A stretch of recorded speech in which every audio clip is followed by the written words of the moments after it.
O mundo está em ebulição, e as peças do tabuleiro geopolítico se movem a uma velocidade impressionante. Enquanto a Rússia elimina dissidentes de Putin, tropas e equipamentos militares se concentram no coração de Minsk, e a China envia reforços para apoiar Lukashenko. Zelensky, por sua vez, presta contas aos Estados Unidos sobre o destino dos bilhões em ajuda militar, enquanto Moscou sinaliza abertura para um acordo histórico com Washington.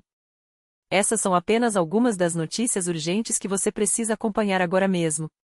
A Alemanha aciona um mecanismo implacável contra refugiados, uma filtragem sem precedentes que pode retirar o status de proteção de milhares. Mais de 2.000 viagens de refugiados de volta aos seus países de origem estão sob investigação. A mensagem do governo alemão é clara: quem busca asilo na Alemanha, mas retorna ao seu país, demonstra que não corre risco real. A nova legislação, aprovada em 2024 com apoio de sociais-democratas, verdes e liberais, não poupa ninguém, exceto os ucranianos, que só podem viajar em casos extremos, como doenças graves ou mortes na família. Os dados são reveladores: iraquianos, sírios, afegãos, iranianos e turcos estão entre os que mais voltaram temporariamente aos seus países. A lógica é brutal: se há segurança para visitar, não há direito à proteção. Enquanto isso, Zelensky responde às críticas sobre o uso dos recursos americanos com uma revelação surpreendente: os Estados Unidos não apenas investiram na defesa da Ucrânia, mas também colheram conhecimentos estratégicos inestimáveis. Em entrevista, o presidente ucraniano desmonta as acusações de corrupção e desvio de armas, garantindo que cada centavo é auditado por inspetores americanos. O dinheiro foi direcionado para armas avançadas, desenvolvimento de drones, treinamento de tropas de elite, inteligência e inovações tecnológicas. Mais do que isso, a guerra tornou-se um laboratório a céu aberto para os Estados Unidos. Sem esse conflito, Washington jamais teria acesso a dados tão precisos sobre o desempenho de sistemas de defesa, munições híbridas e táticas de combate, admite Zelensky. A Ucrânia não só usou o equipamento, como o aprimorou e compartilhou todas as lições com seus aliados.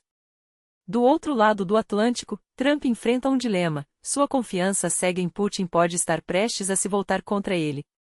O presidente americano, que sempre evitou confrontos diretos com o Kremlin, agora se vê em uma armadilha diplomática.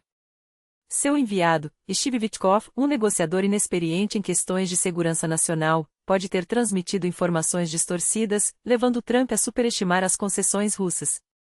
Fontes próximas ao governo americano alertam: a ilusão de um acordo rápido pode desmoronar a qualquer momento.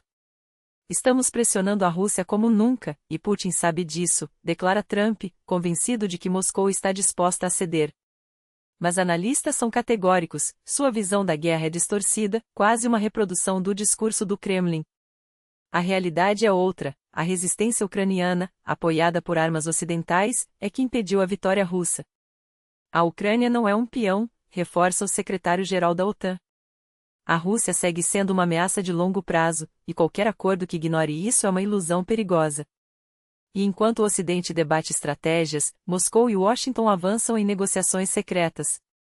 Lavrov, ministro das Relações Exteriores da Rússia, confirma: os sinais são positivos. Trump, segundo ele, seria o único líder global a reconhecer os erros fundamentais em que levaram ao conflito, como a expansão da OTAN, e estaria disposto a corrigi-los. Estamos no caminho certo, afirma Lavrov, sem revelar detalhes, mas deixando claro que o entendimento depende de uma coisa: a rendição ucraniana. A pergunta que fica é: até onde os Estados Unidos estão dispostos a ir para fechar esse acordo? E qual será o preço para a Ucrânia e para a estabilidade global? Essas são as notícias que definem o presente e moldarão o futuro. Fique atento, compartilhe e participe, sua voz faz a diferença. A história está sendo escrita agora, e cada detalhe importa. Enquanto Washington tenta equilibrar pressões e negociações, a Ucrânia segue conquistando vitórias que a Rússia jamais imaginaria ceder. As propostas iniciais de Moscou, que incluíam desmilitarização total, neutralidade forçada e até entrega de territórios, foram sendo diluídas pela resistência ucraniana e pela pressão internacional. Hoje, o que se vê é um cenário invertido: não só Kiev recuperou cidades estratégicas na região de Kharkiv e garantiu livre passagem pelo rio Dnieper, como também assegurou algo ainda mais crucial: o reconhecimento de seu direito inegociável a um exército soberano e a uma indústria de defesa própria. Lembremos que, em Istambul, a Rússia exigia justamente o oposto: a redução drástica das forças armadas ucranianas. Agora, a pergunta que não quer calar é: até quando Moscou vai fingir que está ajustando detalhes a nesse acordo? Ou será que, na verdade, o que Lavrov chama de negociações é apenas uma cortina de fumaça para ganhar tempo enquanto a máquina de guerra russa tenta se reerguer? Execuções sumárias, o padrão macabro da FSB contra centro-asiáticos. Mais um capítulo na escalada de violência estatal russa. A FSB anuncia, com a frieza de sempre, a neutralização de 2 homens originários da Ásia Central, acusados de planejar um ataque a uma refinaria na região de Nizhny Novgorod. O método: execução sumária, disfarçada de um confronto durante a prisão. A narrativa é sempre a mesma: os alvos teriam ligações com a Ucrânia, a um argumento que, convenhamos, já perdeu qualquer credibilidade após ser usado repetidamente para justificar assassinatos extrajudiciais. Não é a primeira vez. Em março, a mesma agência abateu outro cidadão centro-asiático, supostamente envolvido em um plano para bombardear uma sinagoga e uma estação de metrô em Moscou. Em fevereiro, foram 2 homens acusados de planejar um ataque a uma estação ferroviária em Pskov. O padrão é claro: a Rússia está usando o pretexto do antiterrorismo para eliminar indivíduos de origem estrangeira, muitas vezes sem qualquer processo legal, enquanto alimenta uma narrativa de ameaça externa para justificar seu aparato repressivo. Até quando a comunidade internacional vai fechar os olhos para esse ciclo de violência institucionalizada? A guerra chega ao coração do Kremlin. General próximo a Putin é assassinado. A guerra que Putin exportou para a Ucrânia volta para assombrar seus próprios generais. Yaroslav Moskalik, vice-chefe do Diretório Operacional Principal do Estado-Maior Russo, um dos cérebros por trás das operações militares, incluindo a invasão da Ucrânia, foi morto em um atentado com explosivos em Balashikha, nos arredores de Moscou. Seu carro, um Volkswagen Golf com histórico suspeito, vendido 3 vezes desde janeiro, foi detonado no momento exato em que o general saía de casa.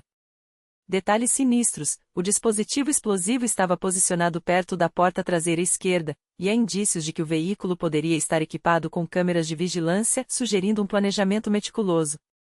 Moskalik não era qualquer oficial. Ele fazia parte do círculo próximo a Gerasimov, chefe do Estado-Maior, que, por sua vez, responde diretamente a Putin. Sua morte não é apenas um golpe simbólico, é um sinal de que a corrupção, as divisões internas e a vulnerabilidade do regime russo estão se tornando insustentáveis. Quem será o próximo na lista?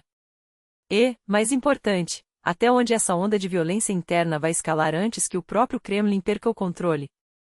Cazaquistão, entre a diplomacia e a ameaça de uma nova operação especial. Astana não se prepara para a guerra com a Rússia. Essa foi a resposta oficial do Cazaquistão às especulações de que o país estaria reforçando suas tropas na fronteira em antecipação a um conflito. O novo projeto de lei sobre a defesa territorial, que prevê a criação de brigadas de resistência, é apresentado como uma medida de segurança interna, sem qualquer menção a Moscou como ameaça. Mas as palavras são vazias quando, há poucos meses, propagandistas russos como Yevgeny Satanuski já anunciavam, em rede nacional, que uma operação militar especial no Cazaquistão era apenas uma questão de tempo. O governo cazaque insiste: não há tensão com a Rússia. No entanto, o projeto de lei, que inclui protocolos para situações de guerra, é revelador. Se não há ameaça externa, por que a pressa em estruturar uma defesa territorial? E por que, então, a Rússia continua a testar os limites de seus aliados, como fez com a Bielorrússia? A resposta pode estar na estratégia de Putin: manter todos os vizinhos em estado de alerta permanente, enquanto prepara o terreno para sua próxima jogada. A China mostra sua força em Minsk, o 9 de maio e a sombra de uma aliança perigosa. Belarus se transforma em palco de uma demonstração de força que vai além de suas fronteiras. Tropas chinesas desembarcam em Minsk, bloqueiam ruas e ensaiam um desfile militar que será exibido ao mundo no dia da vitória, 9 de maio. Não é um convite casual. Foi Lukashenko quem pediu pessoalmente a Xi Jinping que seus soldados pisassem em solo bielorrusso, um gesto simbólico, mas carregado de significado. A mensagem é clara: Moscou pode estar enfraquecida, mas tem aliados dispostos a preencher o vazio.